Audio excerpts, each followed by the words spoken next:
the national, the International Gymnastics Federation for the international level competition. They have, set of rules. There's an Australian federation which has a set of rules.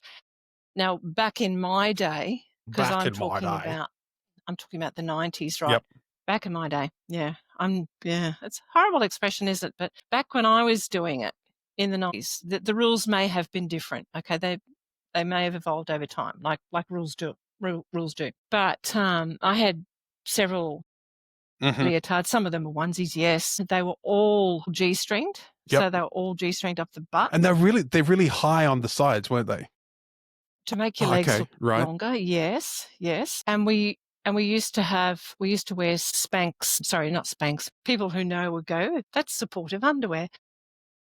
Slinks. Not Spanx. Slinks. We used to wear Slinks tights, which had a lovely kind of tanny kind of colour and were quite solid and they weren't thick like nurses' stockings, and they had a sheen to them. Everybody loved Slinks tights, and you wore those with a pair of short white socks and a pair of Reebok Princess shoes, which allowed you to still get a toe point.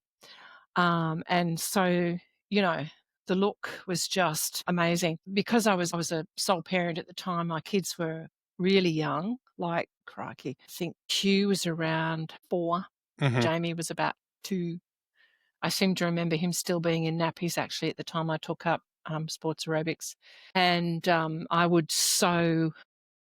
buy really cheap costumes and then I would sew all the sequins on.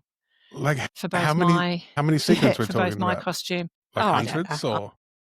I would just sit there at night on the couch watching TV and just sewing on these sequins. So I competed as a mixed pair, an MP, in a mixed pair. And so I would do, his sequins as well.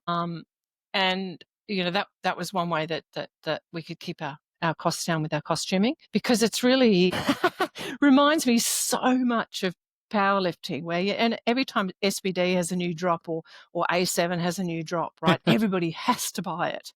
Okay. And so in those days, you would have a new costume for every competition. And we competed quite a bit. We also did a lot of demonstration work. So we would go into shopping malls. I remember seeing people like you in shopping malls bouncing around and with the permanent. Did you do that permanent smile? Yeah, except our